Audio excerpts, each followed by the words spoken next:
नमस्कार, मी सागर जोशी. TV9 मराठीमध्ये आपलं स्वागत. निकालापूर्वीच आता मुख्यमंत्री पदावरून महाविकास आघाडीमध्ये जोरदार रणकंदन सुरू असल्याचं पाहायला मिळतंय. कारण मुख्यमंत्री पदाचा निर्णय हा दिल्लीत नाही तर महाराष्ट्रामध्येच होईल असं संजय राऊतांनी म्हटलंय.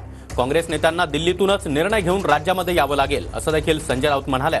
भाजपचे लोक क्रूर, वेळ न घालवता सरकार स्थापन करू असंही संजय राऊत यांनी म्हटलंय. महाविकास आघाडीचं सरकार आलं तर मुख्यमंत्री पदाचा निर्णय मुंबई महाराष्ट्रात होईल की पुन्हा दिल्लीमध्ये? महाराष्ट्रात होईल. महाराष्ट्रातच होईल. काँग्रेसचे जे प्रमुख नेते येतील त्यांना दिल्लीतून ते मॅन्डेट घेऊनच यावं लागेल.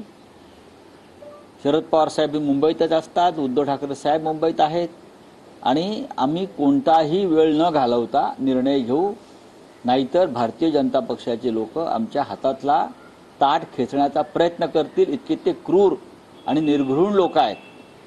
ते गौतम अडाणीला घाईघाईत मुख्यमंत्री करतील इथे.